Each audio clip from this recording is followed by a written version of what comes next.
welcome back to Stasis Geek. Now, there's a good article on Forbes I just found, and the article solely is about the loss of the Little Mermaid. But there are good and bad things in this article. One, they're playing up to the lies that they spill out about why studios are losing money. Yeah, but then they have to put the numbers in to actually report it for the operational costs of the movies. Yeah, so if they're in the UK filmed production costs, they get a tax rebate. Yeah, 25%. Boom, love, have that. Now, they blame a couple of things on why the Little Mermaid lost money. Yeah, but let's take that out of consideration because this is heavy on slating the Little Mermaid. But you've got to look, not just Disney, but other production companies of what is going wrong. Because they are over budgeting. Yeah? But why? Yeah, there's reasons why. Now, it was reported. Yeah, and they had to put it reported, and I mean reported as white paper to the government, reported that the Indiana Jones film paid £30,000 a day for catering costs. The maximum people they ever had on that set where the catering was 142 people. 30,000 a day.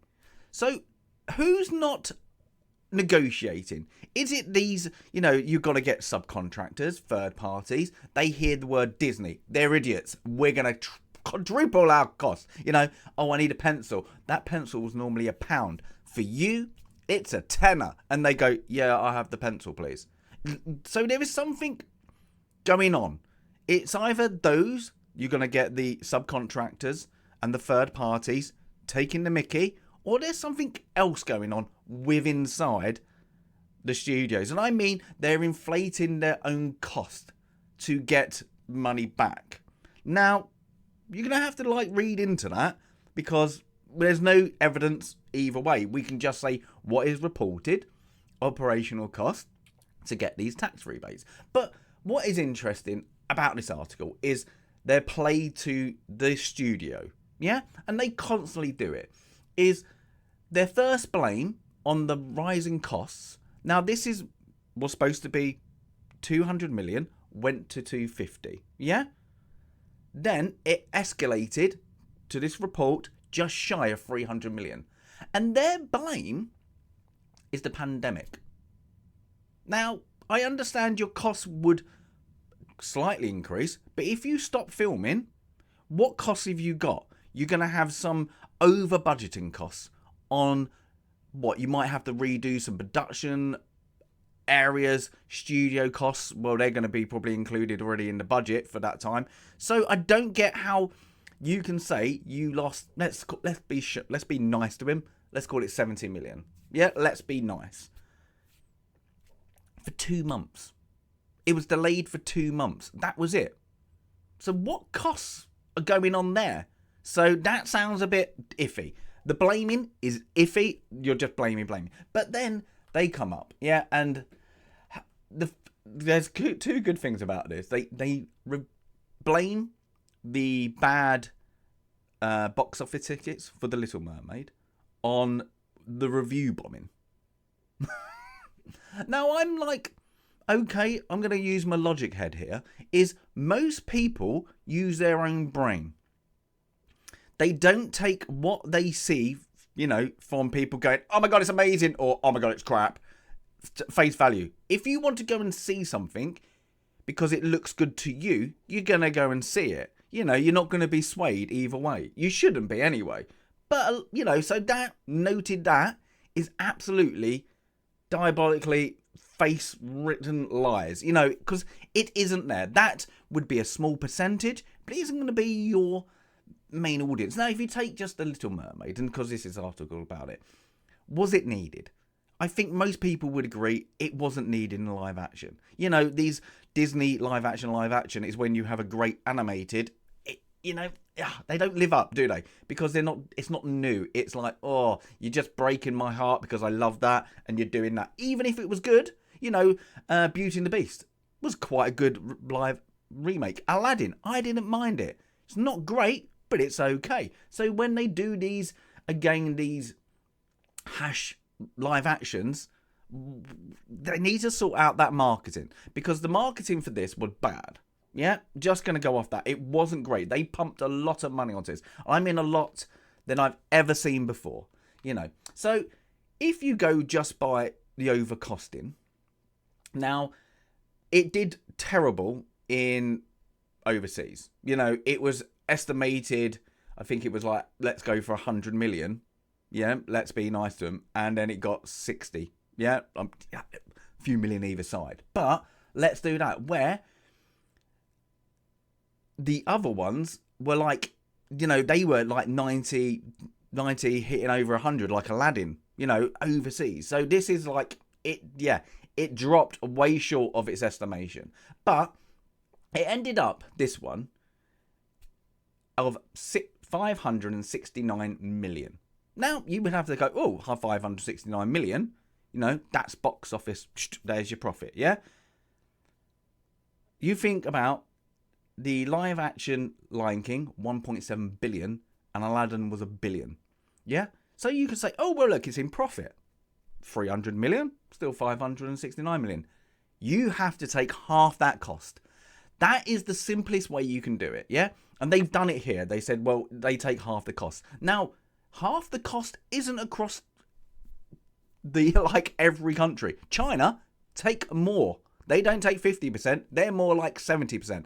But China, you can take out the equation, because that only did 2.5 million on its opening. So China didn't care about it. So read into that what you want. But it's good. So they estimate, and I mean this as an estimate, because this would have to be, if everybody, you know, 50%, is 284.8 million. That's what they calculated. That's the estimate, because that's things. So what they needed to do is report their costings, yeah. So they got back in a claim back, yeah, from the UK government after taxes is 22 million. Yeah. So it's things. So what they done is kind of made a movie that didn't succeed and then got some money back. Great. So now they've just about broken even. Yeah. Let's call that, with that cash back, you know, from the UK government. Let's call it even, yeah? Let's be nice to it. But this isn't taking in any consideration marketing costs. And what they say is the rule of thumb, if your movie cost 100 million, your marketing's 50 million. But Little Mermaid, I would say, is more of that 300 million budget. Now, if you take into only overspends, and it was supposed to be 250, yeah, let's call it 200. I'm being nice. Full of maths as well. 200 million, yeah? And then the rest was overspend. So that isn't part of their original budget. That was the overspends. So you would still have 100 million budget for your marketing. But Disney paid a lot more than that, because they were ramping it up all the prime time slots everywhere. So I would say that's maybe another 20 million. Yeah? So you're looking at a movie that had to like go over $1 billion to even break even. And this didn't. So yeah, there's a loss, there's rebates and all that. You know, you don't want to, if you make a movie 250 million, you wouldn't want to make 250 million back. You would want 500 million. Yeah, so that's your billion cap now for studios. So it's interesting. But there's another thing in this article, what nobody is talking about. And people would be screaming if it's the other way around. Now, they don't indicate this in this article because they want to fish. Is that the women, yeah, got paid more than the men. 53.3% lower the men's wages than the women. But this is also taken into consideration, well, not into consideration, that the two main stars were female. So I don't get that, you know. So it's like, well, if you take out, let's take out the top 5 earners, then I would like to see them numbers. So it's stupid. But if you turn that around, how many people would be reading into that and shouting and screaming on Twitter? It would be absolutely mad. So it's good. But again, it just comes back that not just Disney, not just the Little Mermaid, is doing this overspend, but on what? So I think this is like, yeah, you keep getting these rebates and you're doing it in the UK. That's fine. Okay, you're going to get that. But if you get a profitable, film, you still get that back. Yeah. So you're always going to budget that you getting that money back. Yeah. You're going to get it. You report it, you get it back. So every movie, win, lose, draw, whatever, it always gets that back. But what my question is, where is this money going? Because the Little Mermaid is a good example for one thing. Because if you look at the, Avatar, the under the sea bits, it looked good. If you look at Little Mermaid, it was ropey. So what are they overspending and then not spending on their quality? So where is that money going? And I mean, is it the pencil? They're spending 10 times the amount of something like on food, on the stuff that doesn't actually count for people to enjoy the movie. Taking out that, your big stars are going to get your 10 million per movie or whatever, 25, whatever it is. Look at the product they're giving. Every time, most people moan about something with the big budget, so-called studio movies.